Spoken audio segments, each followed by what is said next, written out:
Quand les nouvelles s'affolent, Métropole fait le point. Le point tous les matins à 8h, simultanément sur Radio et Télémétropole. Le point est une courtoisie de MSC Trading et la Banque nationale de crédit BNC. Bonjour, bienvenue à cette émission.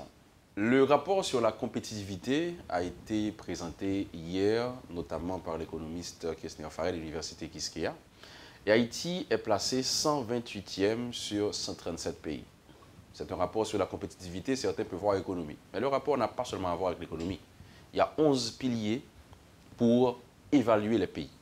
Et parmi ces 11 piliers, il y a le pilier santé, éducation primaire. Donc la santé est très importante, la santé est prise en compte dans le rapport. Et si Haïti n'a pas un bon score, la santé en est responsable. Parce qu'en ce qui concerne santé et éducation primaire, Haïti est classé 108e avec un score de 4,8. Ce matin, on parle santé à la rubrique Le Point avec l'Association des hôpitaux privés d'Haïti, notamment Dr Franck Généus, qui est président de l'association, et Dr Sébastien Volmar, membre de l'association, sont avec nous ce matin. Bonjour, messieurs. Bonjour, Lecner. Un plaisir de vous avoir. Plaisir d'être avec vous ce matin. Voilà. Association des hôpitaux privés d'Haïti. Je vais dire que moi, personnellement, j'en ai entendu parler il y a de cela 2 semaines. Donc, si on doit commencer par là, qu'est-ce que vous faites? Tout à fait. Déjà, nous remercions Métropole de nous donner cette opportunité de partager nos réflexions, mais aussi de nous présenter et d'adresser les problématiques que nous allons certainement adresser tout à l'heure. L'Association des hôpitaux privés, c'est une association qui existe depuis 10 ans. Nous avons en fait, nous avons été créés en septembre 2007 et cette année nous fêtons les 10 ans de l'association. D'ailleurs, la presse sera invitée quand nous allons faire les commémorations. Et le rôle, le but de l'association, c'est vraiment de travailler à créer un environnement pour un plus grand accès aux services hospitaliers, des soins de qualité dans les services hospitaliers, sur 2 piliers. Premièrement, accompagner les membres. Deuxièmement, favoriser le partenariat public-privé entre les institutions non publiques de la santé et de façon particulière le système de santé haïtien dans son sens très large.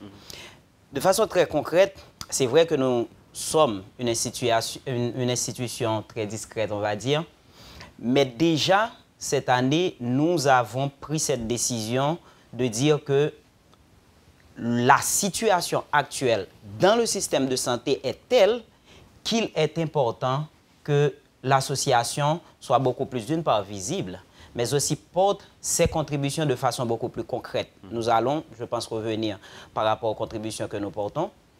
Maintenant, de façon très sommaire, laissez-moi vous dire que nous avons une quarantaine de membres. Nous avons 40 membres, 40 institutions à capacité hospitalière de la zone métropolitaine qui font partie de l'association. Ça veut dire, en disant 40, ça veut dire qu'il y a pratiquement toutes les institutions hospitalières principales, je vais dire, de la zone métropolitaine font partie de l'association. Pour ne pas les citer, je peux vous dire que, par exemple, des institutions comme l'hôpital Bernard-Meuse, Saint-Camille, Saint-Luc et les hôpitaux du DACH et l'hôpital que moi je dirige, qui est l'hôpital Adventiste d'Haïti, font partie des membres et sommes membres fondateurs de cette association. On a un focus particulier sur l'augmentation de la qualité des soins, sur l'organisation des systèmes de soins pour permettre que justement, en mettant en place des réseaux et l'accès aux soins soit facilité. Et actuellement, nous allons, parce qu'en fait c'est important, commencer à travailler dans une logique de plaidoyer. C'est un petit peu ce que nous sommes en train de faire aujourd'hui par rapport à cette émission. Voilà. Maintenant, dans l'introduction, j'avais parlé de ce rapport. Haïti est classé 128e sur 137 pays. Mais en ce qui concerne la santé particulièrement, Haïti est classé 108e. Et après 10 ans, est-ce que vous pensez que l'association devrait se remettre en question et peut-être revoir sa stratégie afin de... Parce que la compétitivité, c'est une affaire de pays, pas une affaire de gouvernement, et comme Kessner Farrell aime le dire. Donc vous pensez que vous pouvez donner plus et faire plus afin de parvenir à un meilleur score, Dr Volmar? Définitivement. Et de plus, l'association est en train de se placer de façon beaucoup plus agressive sur l'échiquier national pour accompagner les élus locaux dans leur mission c'est-à-dire de bien fixer les priorités, de bien adresser ce qui doit être fait et s'assurer que nous ne tombions pas dans des schémas qui n'ont pas fait leur preuve dans d'autres pays. Et depuis longtemps, on le sait déjà, en Haïti, nous avons plusieurs problèmes au point de vue santé. Il y a déjà la qualité des soins, il y a aussi l'accès aux soins. Et là aussi, il y a un autre aspect qui est important, c'est ceux qui donnent les soins. Et l'association elle-même, elle est obligée de se placer au milieu de ce triangle-là. Donc, pour la programmation, comme le Dr Généus l'a annoncé, nous avons beaucoup de programmations qui sont mises en place présentement, justement pour adresser ces différents aspects et accompagner tous ceux qui doivent participer à relever ce défi. Comment fonctionnent les hôpitaux privés en Haïti aujourd'hui, Dr Généus? OK. Nous sommes à une phase de transition du système de santé.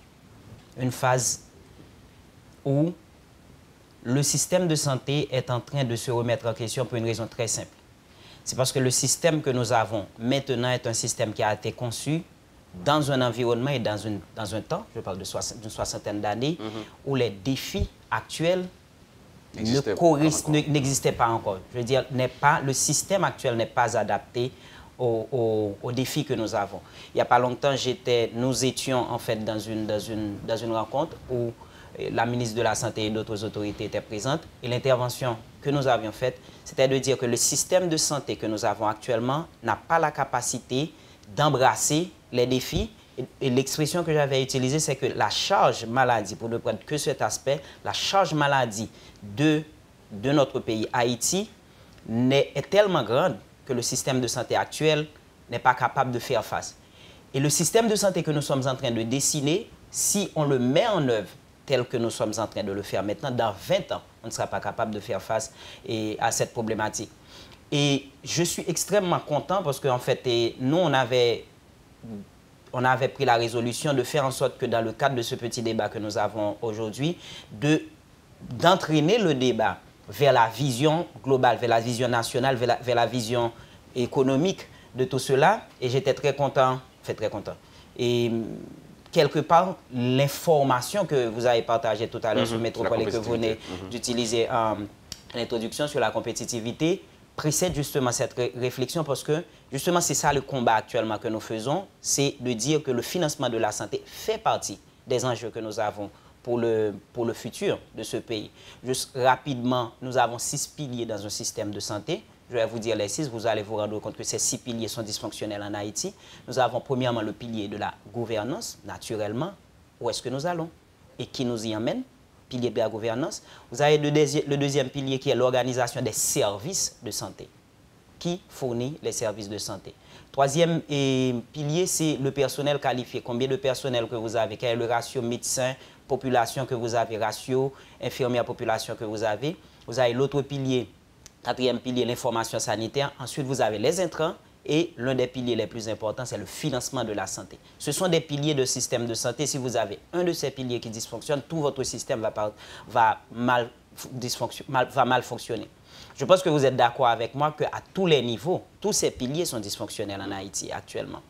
Et si je prends le pilier du financement des services, je peux vous dire qu'à ma connaissance, et nous faisions la réflexion il n'y a pas très longtemps, le pilier financement de la santé, c'est l'un des piliers où nous sommes en situation vraiment de crise. Haïti est le pays, en Amérique latine et dans les Caraïbes, à avoir 4% seulement de son budget qui est alloué à la santé. Je dis bien 4%. Et 4% depuis, si je me souviens bien, près de 10 ans. Haïti n'a pas changé, a reconduit en fait ses budgets de santé. Et qu'est-ce que nous avons? Nous avons premièrement le financement de la santé qui n'est pas vraiment pris en compte par l'État. Je vous donne un exemple. Par exemple, il n'y a pas 1 centime de goutte dans le budget national pour les vaccins, par exemple. Les vaccins, et pourtant la vaccination, c'est un pilier clé de la santé globale de la population. Les financements des soins. Qui paye les soins en Haïti? 78% de l'argent du paiement des soins vient de la poche des ménages. Et c'est pour cela que nous sommes ici maintenant. 78%. L'État arrive jusqu'en troisième position. Vous avez les ménages, vous avez la communauté internationale. Ensuite, vous avez l'État qui finance les soins. Quand vous avez besoin de soins, qui est-ce qui finance? C'est les ménages. Les ménages, comment les ménages s'organisent pour financer les soins? Ils s'organisent de deux façons essentiellement. Premièrement, out of pocket, on paye directement les soins. Deuxièmement, et ceux qui ont la possibilité d'avoir une couverture assurantielle. En Haïti, la couverture assurantielle est officiellement autour de 6%, soit en généreux, allons dire près de 8%. C'est-à-dire moins de 10% de la population en Haïti dispose d'une couverture d'assurance. C'est ça que ça veut dire. Donc vous avez 90% de la population qui est obligée de payer les services quand ils arrivent dans une structure de santé.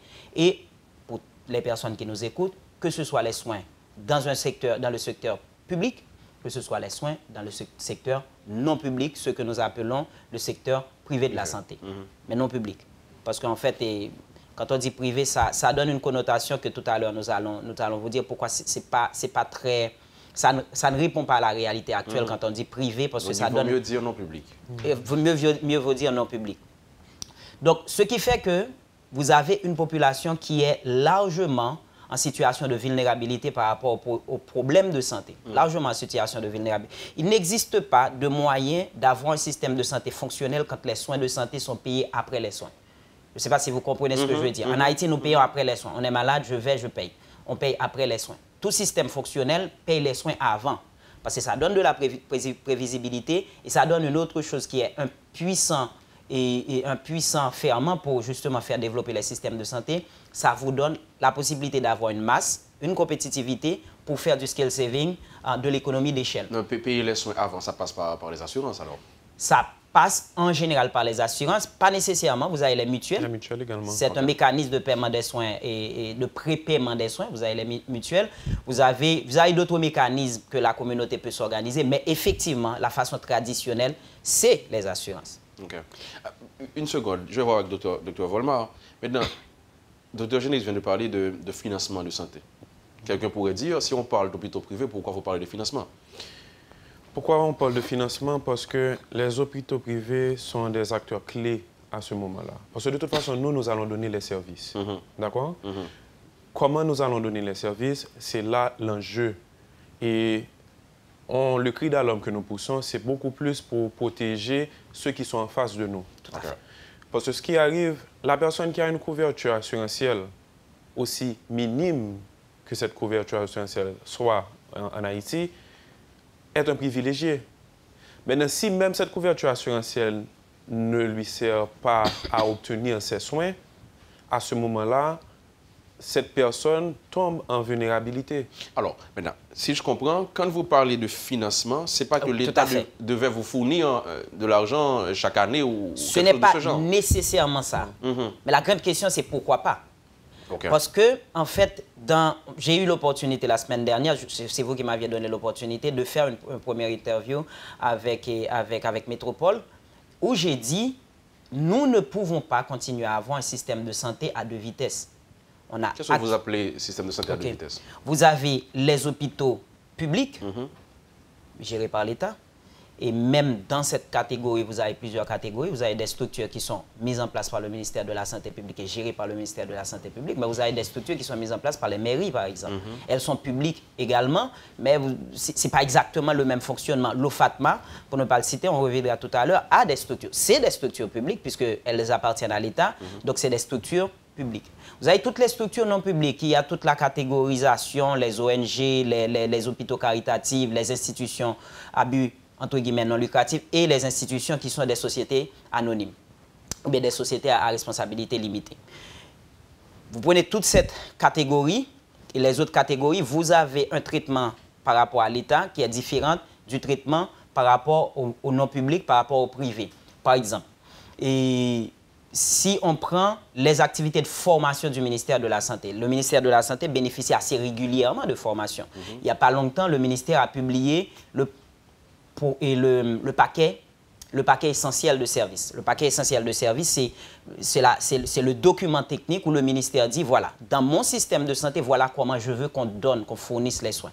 Une malaria se traite comme ça en Haïti. C'est ça le paquet essentiel de services. Une tuberculose, ça se traite comme ça.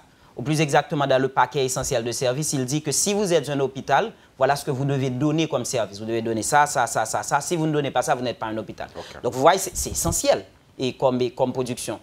Maintenant, la publication et les formations sur cette production, le secteur privé, permettez-moi de le dire pour raccourcir, n'est pas invité. N'est pas invité parce que, alors je prends la liberté de dire, quelque part, le système dit que ces groupes d'opérateurs ne font pas partie du système. Alors qu'on s'attendrait à ce que nous aussi, on nous demande d'entrer dans ce paquet de services.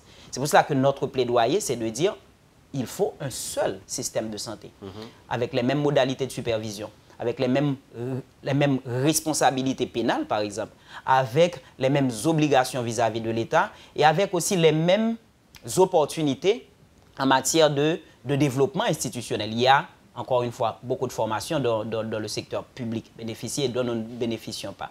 Et subvention. Et je vais le dire comme je le pense, je ne vois aucune raison pour que l'État ne dise pas, OK, je fais un seul système de santé et je vois les problèmes du système de santé et je décide comment je finance ou je subventionne.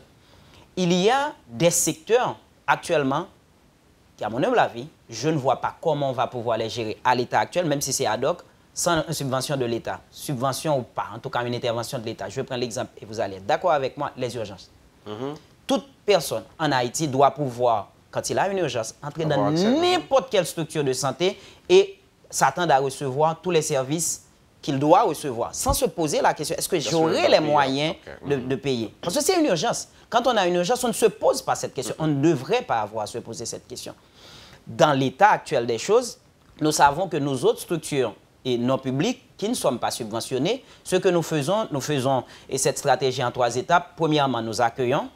La première étape, nous évaluons la situation. La deuxième étape, après l'évaluation, nous stabilisons la personne. C'est-à-dire, nous mettons la personne hors de danger. Et la troisième étape, nous décidons. Décider, ça veut dire quoi? On demande à la personne, voilà, quels sont les services, quels sont les soins dont vous aurez besoin, et voilà combien ça va vous coûter. Maintenant, si la personne ne peut pas payer, nous référons. C'est le mécanisme que nous utilisons. Mais vous savez, il y a beaucoup de malades qui ne peuvent pas être référés. Il y a des malades qui sont dépendants de l'oxygène, par exemple. Vous allez mettre cette personne dans une camionnette ou derrière une motocyclette pour aller à l'hôpital général. Vous êtes obligé de lui fournir les soins. Donc, mais qu'est-ce qu'il vous faudrait maintenant pour pouvoir... Si je prends ce cas particulier, à mon humble avis, l'État doit considérer les urgences comme une priorité nationale et le couvrir. C'est aussi simple que ça. Il n'y a pas 10 000 façons de considérer la situation des urgences médicales en Haïti actuellement. Autre chose que j'aurais dit, c'est que, à moins que l'on rentre dans un système assurantiel, à ce moment, vous avez des plans assurantiels ou bien des plans de protection sociale en santé qui sont faits pour des gens qui seraient vulnérables et qui n'auraient pas la possibilité, justement, de faire face à cette dépense-là. Tout à fait. Et nous-mêmes, nous sommes des opérateurs nous recevons ces gens. Donc, vous venez avec une cote d'assurance qui n'a aucune valeur pour nous parce que nous ne sommes pas remboursés. Donc, ce qui arrive, on va vous demander de passer en privé. Comme nous le disons vulgairement. Donc, ce qui arrive, c'est que la personne qui a sa cote, qui devait la protéger et qui devait l'aider justement à faire face à ce problème-là, se trouve au point zéro. Tout à fait. Parce que la cote n'a aucune valeur en réalité. Donc, vous parlez d'une carte en particulier ou il y a de ces cartes qui ne servent à rien? Il y a de ces cartes qui ne servent à rien. Et pour aller dans le fond justement de la pensée de Dr. Volmar, cette problématique qu'il a touchée, qui est entre guillemets, la solvabilité de la couverture d'assurance que la personne a, pose le problème à 2 niveaux. Il pose le problème pour le bénéficiaire des soins, donc le malade, qui, dans ces conditions, n'arrive pas à avoir les soins de la façon qu'il devrait l'avoir ou bien telle qu'il l'espérait avoir. Mais parallèlement, vous avez la structure de santé qui est pénalisée également parce qu'en fait, dans le système de ce pays où nous avons 60%, au moins 66% de la population qui vit sur le seuil de la pauvreté en Haïti, au-dessous du seuil de la pauvreté absolue en Haïti, vous avez beaucoup de personnes qui ne peuvent pas payer pour très peu de personnes qui peuvent payer. Or, quand vous avez une structure qui pratique le recouvrement des coûts, c'est comme ça que nous l'appelons, à plusieurs reprises, vous êtes obligé d'avoir suffisamment de fonds venant de ceux qui peuvent payer pour justement subventionner ceux qui ne peuvent pas payer. Donc, on appelle ça de la solidarité verticale. Il y a la solidarité verticale et la solidarité horizontale où tout le monde, dans une même catégorie, on se met ensemble pour ça. Maintenant, ce mécanisme de solidarité ces deux mécanismes de solidarité n'arrivent pas à fonctionner. Et nous pensons qu'à ce stade, il faut absolument qu'il y ait une volonté politique derrière l'organisation du financement des soins et l'organisation du marché de la santé. Je sais que le mot marché sonne mal, mais en fait, il faut bien se rendre compte que c'est de ça dont il s'agit. Il s'agit également de transactions entre des parties, entre divers parties. Et aussi longtemps que ce marché n'est pas organisé, vous allez avoir un marché inégalitaire. Je ne vais probablement pas rentrer dans les considérations détaillées d'économie de la santé, mais le marché de la santé dans tous les pays du monde, c'est un marché particulier avec des réalités extraordinaires. Par exemple, c'est un marché que nous appelons un marché qui est pas déséquilibré, qui est dissymétrique, qui est asymétrique. Ce marché qui est asymétrique, c'est un marché où, en fait, le service que vous achetez, vous ne savez pas ce que vous avez besoin. Je veux dire, vous êtes client, vous allez acheter des chaussures, par exemple, vous savez quelles chaussures je veux, telle couleur, etc. Et vous choisissez. La personne qui vous vend... Pour la santé, c'est différent. Pour la santé, c'est différent. C'est celui qui vous vend, qui vous dit ce dont vous avez besoin et... Dépendant de son diagnostic. Dépendant de son diagnostic. Et techniquement, vous n'avez... C'est pas que vous n'avez pas votre mot à dire, mais en fait, c'est lui l'expert. Donc, vous êtes limité dans tout à fait. Donc, si le marché n'est pas organisé, vous avez actuellement en Haïti des choses qui sont tout simplement rocambolesques et qui mettent en danger la vie de personnes, tout simplement parce que le marché n'est pas organisé. Qui paye quoi, qui paye comment, qui paye dans quelles conditions. Et moi, je demande à ce que l'État joue son rôle ici de régulateur. Voilà. Et on va marquer une pause, mais avant, je voulais voir, est-ce que formellement ou encore officiellement, il y a des démarches qui ont été entreprises en ce sens pour forcer l'État à considérer ces propositions? Et beaucoup de démarches ont été entreprises. Du côté législatif, nous avons des textes de loi que nous avons déposés et que nous faisons beaucoup de lobbying présentement parce que, pour faire simple, il y a quelque chose qui est important. Et pour protéger le consommateur, c'est une chose, mais nous-mêmes aussi, à l'interne, nous avons des difficultés parce qu'il y a des hôpitaux qui ont dû fermer. Donc, un pays qui n'a pas assez de couverture médicale, qui n'a pas assez de prestataires et qui trouve des hôpitaux à fermer, pourquoi? Parce que son plus gros commanditaire n'arrive pas à payer. Parce que ce qui arrive, lorsque nous allons nous-mêmes acheter les intrants pour faire fonctionner l'hôpital, ils ne sont pas vendus à crédit, ils sont vendus au comptant. Mais le service que je donne, on me le paie après. Donc, ce déséquilibre-là qui arrive lorsque ces créances-là ne sont pas satisfaites, fait que tout le système se trouve à risque présentement. Donc, c'est pourquoi nous-mêmes, nous sommes beaucoup plus actifs et beaucoup plus agressifs. Et nous faisons beaucoup de lobbyisme et faisons des textes de loi parce que nous pensons que la régulation est un passage obligé et important. Et aussi la libéralisation du marché. C'est-à-dire que je veux avoir en face de moi, en tant qu'opérateur médical, plusieurs types d'assurances avec lesquelles je puisse faire affaire. Si ça ne marche pas avec X, je pourrais essayer avec Y. Mais si je tombe dans un monopole d'État, là maintenant, si ça ne marche pas pour tout le monde. On va en parler après la pause, justement, à ces difficultés que vous avez avec un fournisseur ou encore un client. On va peut-être voir ça, on va voir ça après la pause. Merci de rester avec nous. Ce matin, on parle santé. Les docteurs Sébastien Volmar et Franck Généus de l'Association des hôpitaux privés d'Haïti sont avec nous. Merci de rester avec nous. On sera de retour très vite. Le Point est une courtoisie de MSC Trading et la Banque nationale de crédit BNC. Merci de votre fidélité à la rubrique Le Point. Ce matin, on parle santé et pour le faire avec nous, les docteurs Sébastien Volmar et Franck Généus de l'Association des hôpitaux privés d'Haïti. Messieurs, avant pause là, nous avons un problème, non? Ouais, nous avons parlé de difficultés institutions privées ou rien pour fonctionner parce que justement, ils sont obligés de payer service à tout le monde. Il y a des gens qui ne sont pas capables de payer ce service là. Hein? Et là, nous avons souhaité que l'État comprenne ça et accompagne nous-mêmes parce que nous sommes obligés de payer ce service là, le monde ne peut pas repousser. Donc ça, c'est important. Maintenant, parler d'assurance, par exemple. Nous disons, le fait que nous paye soins après, on finit de prendre, il y a un problème. On a fait une recevoir soins et il ne va pas payer. Donc ça va déranger. Nous avons souhaité que nous paye avant. Maintenant, payer avant, il passe généralement par assurance. Comment ça fonctionne? Nous dit que par exemple, le monde qui est couvert par l'assurance en Haïti. Comment ça fait? Comment nous fonctionnons avec l'assurance généralement? OK. La plupart de compagnies d'assurance, ils commencent essentiellement avec le contrat à structure de santé avec l'hôpital là. Même si et il y a des formats ou bien des formules aussi pour rembourser une institution, même si l'institution n'a pas gagné un contrat nécessairement ensemble avec eux. Et assurance, et la couverture assurance considérée par institution de santé, institution non subventionnée, comme colonne vertébrale financière de l'institution. C'est comme si on peut imaginer que vous mettez en place un système dans base, fondation, c'est assurance. Au partir du postulat que assurance sont l'argent qui garantit, sont l'argent qui garantit. Donc ça, on connaît qu'on a budgétisé partie ça. Et sur budget ça, on est capable de mettre en place des mécanismes pour permettre que vous gérez marché, agent marché. Assurance, tu as supposé comme sûr. Tu as supposé comme sûr. Pour prendre soin aux clients qui n'ont assurance, ou besoin de l'argent. Parce que théoriquement, c'est prévu. C'est prévu que pour telle prestation que je vais faire, je suis supposé rembourser tant, etc. Même si ce n'est peut-être pas exactement fixe, mais on a une fourchette. Donc, le système, il est fondé sur ça. Il est fondé sur l'idée que l'assurance n'a pas assurer. C'est intéressant. L'assurance n'a pas garantie et coussin de sécurité que structure est capable de gagner. Ensuite, après toute prestation qu'on baille, prestation payante qu'on baille, il vient en plus de cela. Donc, on voit que l'assurance est important pour prestataire là, capable de connaître comme 40 et pour les gens qui viennent prendre soin, capable de connaître comme 40 dans telle structure, dans tel hôpital, et m'a besoin de soins. Il est important pour prestataire là, capable de un système vivant. Donc, ça veut dire, nous partons là de on démarche, une compagnie ou une institution qui vient de côté, qui joue. Si on ne paraît avec ça comme élément, comme carte, dans le service, le soin, moi, je paye. Donc, c'est ça l'idée. Exactement. OK. Maintenant, on a dit combien, par contre, c'est une réponse là.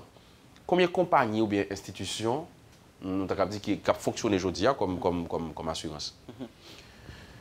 On a à peu près 6 opérateurs sur le marché local là, présentement. Okay. D'accord? Mais chaque opérateur doit gagner de marché de partie de marché qui est réservé à eux. Okay. Par exemple, si on prend au Fatma Konam, toute la fonction publique, en règle générale, revient justement à cet opérateur-là. Maintenant, c'est là que j'ai besoin de avec nous. Si il y a 6 opérateurs, notamment au Fatma, qui couvrent la fonction publique, là, mais nous parlons seulement 6% à 8% de monde qui couvrent par l'assurance, c'est là que je perdu. C'est peut-être ça que dans le texte de loi que nous déposons, nous parlons de couverture assurance universelle pour tout le monde. Parce que le schéma assurantiel là, c'est un mécanisme pour financer la santé et on est supposé adresser dans la totalité.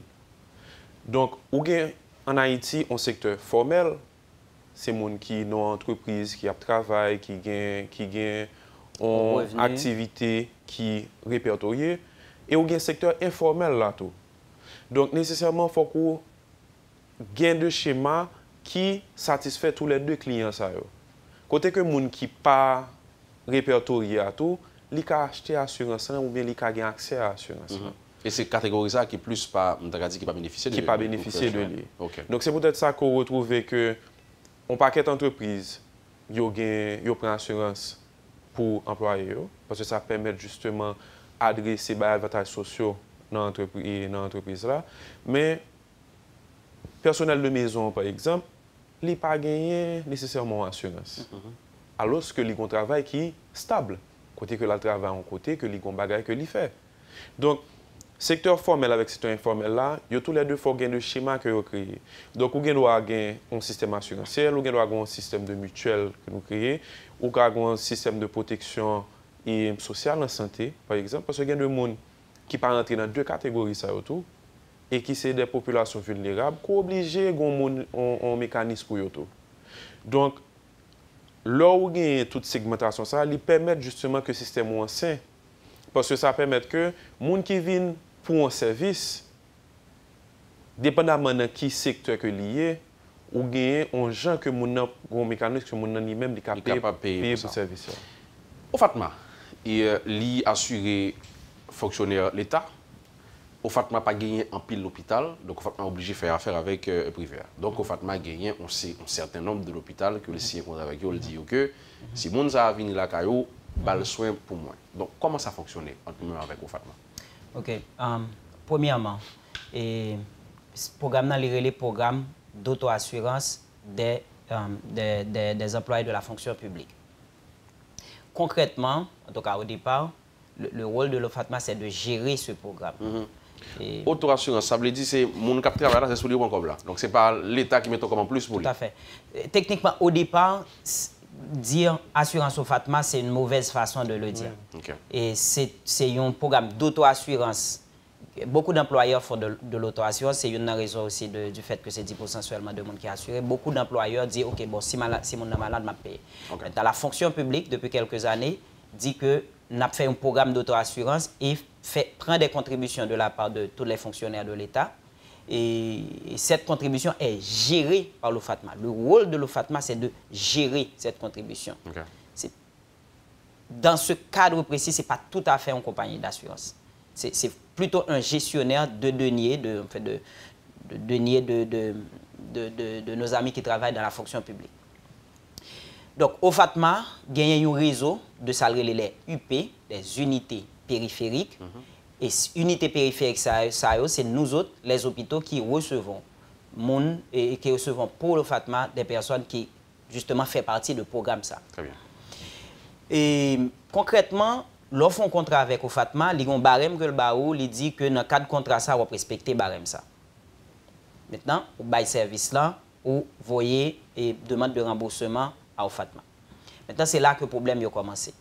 Le problème a commencé et présenté à 3 niveaux avec spécifiquement l'OFATMA. Premièrement, utiliser un barème qui n'a jamais été mis à jour depuis 2003. Ça veut dire que nous avons fourni des soins avec des coûts de production de 2017, mais après remboursé nous avec un barème qui était calculé en 2003. Deuxième problème qui gagne, c'est que ce remboursement se fait très tard. Autant en pile temps avant de rembourser, et là nous dit en pile temps, nous ne parlons pas de quelques semaines. Nous parlons de mois. Nous parlons de mois. Nous parlons d'années tout. Des fois, nous parlons des fois d'années aussi, mais en moyenne, nous avons 6 mois à 12 mois de retard. Et, contrairement avec le contrat qui lui-même établit 45 jours. Contrat clair sur le fait que dans 45 jours, il a payé nous. Normalement, après chaque son, on monte 45 jours après, on suppose. Après chaque dossier qu'on dépose dans l'OFATMA, dans 45 jours, on supposé recevoir remboursement. Ce n'est pas le cas. 6 mois, 12 mois, des fois 18 mois, l'OFATMA ne retourne pas l'argent. Troisième problème qui gagne, les retourner l'argent, les faire remboursement. Remboursement, on parlait de retard là déjà, mais aussi souvent tronqué. Ou tu attends à temps pour recevoir temps. Pour des raisons qui sont souvent très mal expliquées. Et il y a une raison que l'actuelle coordination de la CONAM nous explique souvent, il dit que il y a une surfacturation. Ma réponse à cela, c'est que je ne peux pas comprendre la logique surfacturation puisqu'on a un barème. Barème n'a dit qu'il faut nous charger autant pour tel service. Ou pas qu'à dire nous bloquer pour surfacturation puisque de toute façon, même si on charge 10 000, ou si on dit moi, bam 2, bam 2. Vous voyez? Mais au lieu de recevoir 2 situations, soit je ne pas recevoir rien, soit je recevoir 1,5, 0,6, etc. Donc, ces 3 situations, mettez-nous dans difficultés que nous avons, et je parle de difficultés qui commençaient depuis plusieurs années, depuis en fait le début de la collaboration avec l'OFATMA qui date d'environ 2 ans, et qui mettait la plupart de nos opérateurs dans une situation telle qu'actuellement, capacité de résilience, la plupart de nos opérateurs arrivaient tellement haut que nous obligés de sortir. Nous, semaine dernière, on connaît ça, nous avons adressé une lettre au Parlement de la République et nous avons adressé aussi cette même lettre au CAOS, qui est le conseil d'administration qui gère l'OFATMA. Et nous avons fait une lettre publique parce que cette lettre était une lettre ouverte que nous avons adressée à toute la nation pour justement soulever ce problème et montrer l'impact que ce problème a sur la vie publique. Est-ce que c'est seulement avec l'OFATMA que nous rencontrons problème ça ou bien d'autres assurances plus ou moins privées qui pas trop réguliers dans le remboursement? C'est un problème qui est général parce que ce qui arrivait, moi-même, au DASH, nous avons 8 hôpitaux de quartier. Donc ce qui arrive, c'est que nous faisons affaire avec beaucoup d'assurances. Mais la facilité d'avoir différents opérateurs permet que, justement, si on a des problèmes avec une assurance, nous discontinuons le service. Donc, à ce moment, nous connaissons que nous ne pas faire affaire avec ABC, nous faisons affaire avec l'autre. OK. D'accord? OK. Et à ce moment-là, si vous avez un différent avec l'assurance parce que, justement, il n'y a pas remboursé correctement ou bien qu'à chaque fois, les gens qui pénalisent en réalité, c'est les gens qui viennent avec cote là. Parce que, ou même en tant qu'opérateur, on va continuer à faire service là, mais c'est modalités jouant à service là qui changent. OK. Donc oui, ça c'est un bail qui arrive avec l'autre monde. Maintenant, et si nous retournons sur au Fatma, qui impact réel que ça gagne sur nous, genre au Fatma comporter envers nous-mêmes? Nous faisons face à une situation actuelle qui inscrit dans une situation globale dans le pays qui est très difficile. La plupart de hôpitaux privés, l'hôpital non public, sont décapitalisés. Le problème de décapitalisation, ça a commencé si nous voulons mettre dans la dernière crise, en fait, dans la crise qui déclenchait le problème, ça, nous avons mis en 2010. À partir de 2010, il y a plusieurs situations qui mettaient hôpitaux privés face à une réalité qui, de façon croissante, a mis dans une situation de vulnérabilité. 2010, nous connaissons ce qui s'est passé, mais avec 2010, réalité système nan li vient changer. Premièrement, on vient gagner la présence d'opérateurs humanitaires qui d'abord entrent dans le pays dans un cadre humanitaire, mais qui après restent dans un cadre de post-crise, ce qui est très bien, mais qui continuent à fonctionner sur les modalités de l'humanitaire. Concrètement, ça a créé une situation de concurrence absolument déloyale. Absolument déloyale. Et je pense que au niveau des dirigeants, ils n'ont pas peut-être imaginé, mais en tout cas, ils n'ont pas pris dimension de l'impact que ça a gagné. Par exemple, si on prend les services de chirurgie, par exemple, il y a une grande partie de la population qui ont développé le réflexe maintenant de dire que j'ai tel problème, j'ai des problèmes d'hernie, j'ai des problèmes de chirurgie générale en général, m'attends parce que je connais que quand même, dans l'année, il y a dit que tel côté, il y a tel groupe qui a venu pour faire telle activité, pour faire telle action gratis. Donc, moun ça, il vient mettre Vili en danger pour le capable de quelque chose qui va venir. Et opérateurs eux-mêmes, nos chirurgiens, demandez à n'importe quel chirurgien, gagner directement l'impact. Il y a des professions médicales qui ont disparu après 2010. Donc ça, il y a des professions médicales qui ont disparu. Conséquence, pas seulement, par exemple, sur le monde au capitaine et qui risque d'aggraver Kayo, mais les pour professionnels les pour système de santé également, les pour services de santé également. Donc, petit à petit, vous avez une situation de décapitalisation. Il n'y a pas de liquidité dans le système. Et le système qui toujours compte sur l'assurance, et ces dernières années, à débattre comme ils peuvent. Mais avec dernière situation qui prend plusieurs mois, en plus l'institution commence à fermer. Les 5 dernières années, nous autres au niveau de l'association, nous avons coté 4 de nos membres qui ont fermé. 4 de nos membres qui ont fermé essentiellement pour des raisons financières. 4 de nos membres qui ont fermé 5 dernières années. Donc, presque en moyenne, un hôpital privé ferme par année dans ce pays où nous avons tellement besoin d'opérateurs de santé. Nous sommes CDTI, nous sommes CDTI, tu es parti t'es victime de grosses situations ça et qui mettaient nous dans ça. Donc, retard de paiement, lycée un lieu commun à pratiquement toutes les compagnies d'assurance. Maintenant, le cas particulier de l'OFATMA, il y a 2 particularités là-dedans. Premièrement, l'OFATMA, c'est pratiquement 65% de marché accueilli à lui tout seul. Pratiquement 65%, des fois, pour certains opérateurs, il arrive jusqu'à 75% de monde qui viennent joindre au sortir de l'OFATMA. Ça veut dire que c'est pilier et situation de financement. Ça, c'est la première chose. Deuxième problème par rapport à l'OFATMA, c'est absence totale de dialogue. Et je dis bien absence totale de dialogue. Avec les autres compagnies d'assurance, les gens gagnent des demandes à faire.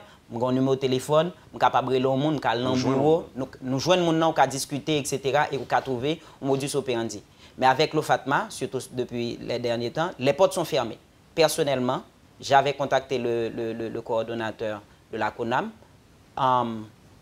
Et dans la communication, j'ai sollicité, en tant que président de l'Association des hôpitaux privés d'Haïti, une audience avec le directeur général là, il dit textuellement, ce n'est pas quelque chose qui est possible avant décembre. Donc, juste décembre année ça. Et ça fait une ou deux semaines. Donc, il n'est pas en Haïti ou bien... Non, en fait, ma compréhension, c'est que il y a des réflexions que y a fait par rapport à la collaboration, réflexion ça yo, il y a prend le temps que nous avons avant que les bail possibilité pour que soient capable de chiter ensemble avec nous.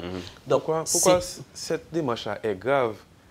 Vous avez l'association de 40 hôpitaux dans la zone métropolitaine qui sollicite une rencontre et maintenant vous avez un opérateur qui vous répond pas avant décembre. Bon, si je dis que j'arrête de recevoir vos gens, et c'est une barrière qui est dans l'agenda, non? OK.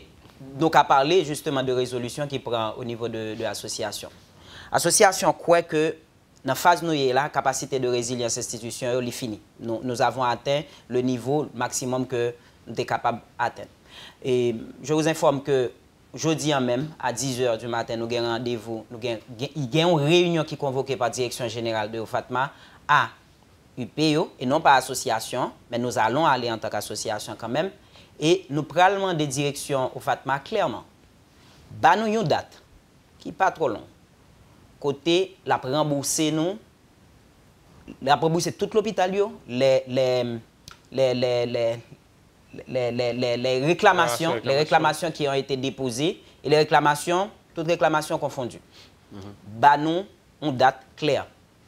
Une fois passé... Pour éviter confusion, direction au Fatma, ce n'est pas lui-même qui coordonnateur Konam. Là, je parle de directeur général au Fatma. Ok, donc ça veut dire qu'on a parlé de deux structures là, au Fatma et Konam. Non, ce n'est pas deux structures. Konam, c'est un département de l'OFATMA. Ok, mais qui est un coordonnateur là-dedans? Qui est un coordonnateur là-dedans. C'est lui-même qu'on n'a pas rencontré avant décembre, non? C'est avec lui que parlé qui dit que le directeur général là pas rencontrer avant décembre. Mais maintenant, nous avons rendez-vous avec le directeur.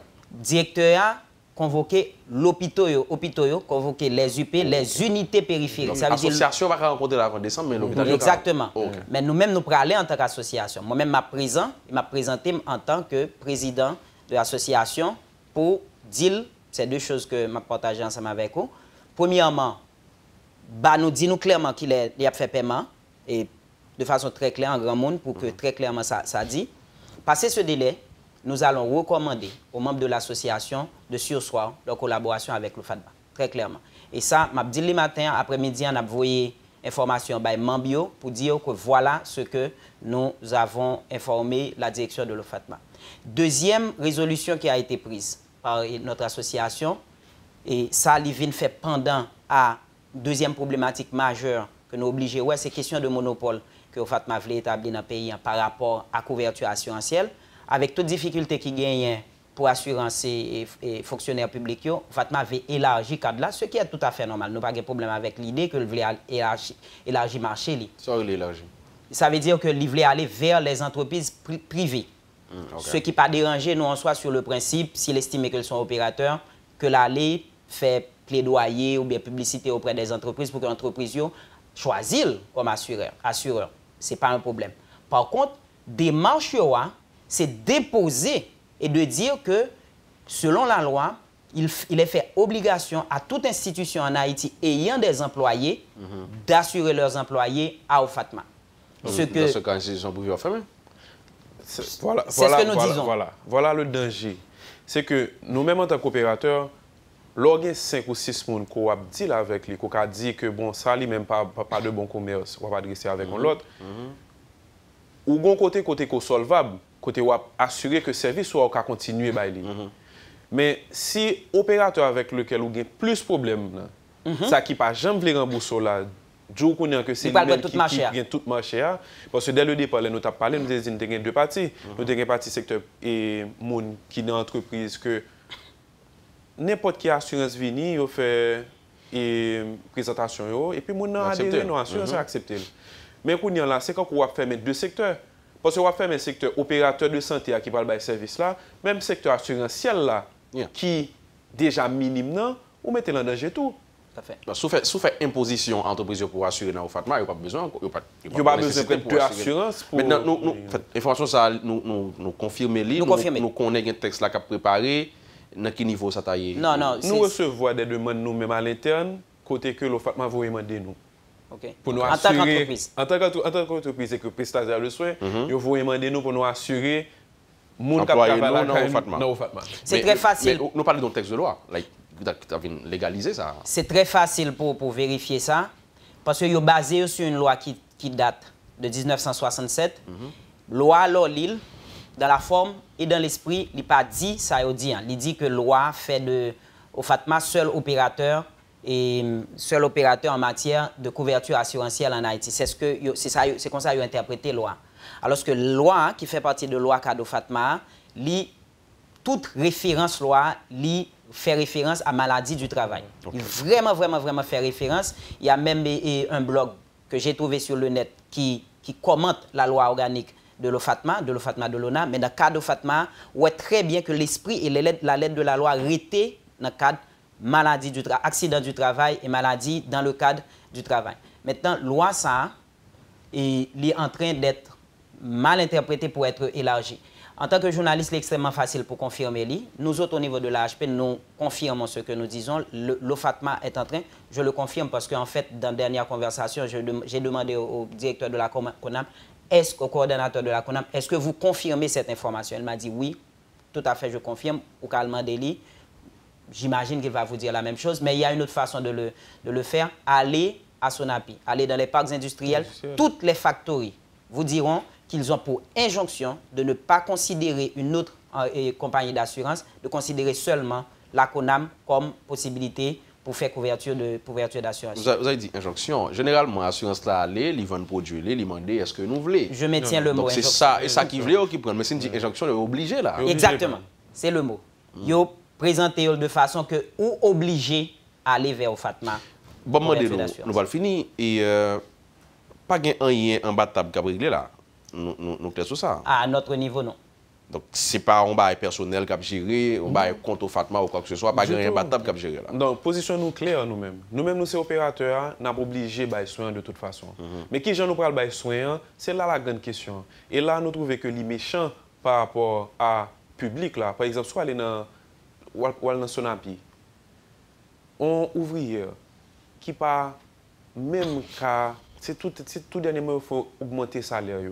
Que il n'y a pas même qu'à joindre le bout et qu'on dit que ou une carte d'assurance, ou fait ou l'espoir que les cas font bagarre avec lui, alors que tout opérateur, parce qu'on n'a pas aucun gens que lui parle qu'à bail service dans le secteur ça, tout opérateur il pas le jour il pas recevoir. Donc ou a fait prélèvement sur moun nan parce qu'il a fait prélèvement sur eux pour payer carte d'assurance ça et moun n'a pas qu'à joindre service. Donc à ce moment moun ko pénalisé au final, c'est ti ouvrier ça ko pénalisé. Voilà. Notre message il est simple juste pour conclure. Il est simple. Dans le cadre d'élargissement de marché le message non c'est pas dire au OFATMA que le pas gain droit à prendre l'autre part de marché. C'est sa responsabilité, c'est à l'État de voir si il a capacité pour ça et si la loi organique lui permet de faire ça. Ça nous dit que nous pas d'accord pour que les présenter de façon à ce que c'est obligatoire. Nous-mêmes, nous avons des institutions, des factories, qui disent nous directement qu'ils ont fait un partenariat avec nous, mais ils n'ont pas qu'à faire parce qu'on leur a dit qu'il n'y a pas obligation d'utiliser les services de l'OFATMA. Voilà, donc ce matin, il est prévu cette réunion avec l'OFATMA, et de là, vous allez faire des recommandations et poser des injonctions aussi, et sur cette possibilité ou encore menace que vous, et hôpitaux privés, vous fermiez vos portes à tous ceux qui sont assurés par l'OFATMA. Donc le risque est là. Et messieurs, merci, c'était un plaisir de vous avoir ce matin. Merci, monsieur Garo. Docteur Sébastien Volmar, membre de la HPH, Association des hôpitaux privés d'Haïti. Qu'on ne peut pas faire rapidement. Pourquoi ça ne va pas dire hôpitaux privés? Pas pour qui ça ne pas voulait, nous dit. Mais il est extrêmement important pour comprendre qu'actuellement, ça nous les hôpitaux privés, il n'y a pas dans une logique lucrative encore. Il n'y a même pas les moyens de le faire. Il y a une logique de, ça nous relève une structure à but non lucratif. Virtuellement, tous les hôpitaux que vous voyez sur le marché, vision, c'est joindre comment ils sont capables de récupérer les fonds, le coût des fonds que a fait pour être capable de bailler service. La vision, c'est de donner les services. La vision, ce n'est pas une vision de lucre, ce n'est pas une vision mercantile, ce n'est pas une vision de faire de l'argent, pour le dire ainsi. Et en général, quand on présente hôpitaux privés, on voit directement privé à but lucratif. Donc, nous dit hôpitaux non publics. D'accord, merci. Voilà, et Franck Générus, docteur, il est le président de l'association, et docteur Sébastien Volmar est membre de l'association. Merci, messieurs, bonne journée. Merci à vous qui avez suivi l'émission. Restez avec nous. Excellente journée sur Métropole. C'est jeudi rétro. Mon nom, c'est Luc Nergaro. Et à bientôt. Quand les nouvelles s'affolent, Métropole fait le point. Le point tous les matins à 8h, simultanément sur Radio et Télémétropole. Le point est une courtoisie de MSC Trading et la Banque nationale de crédit BNC.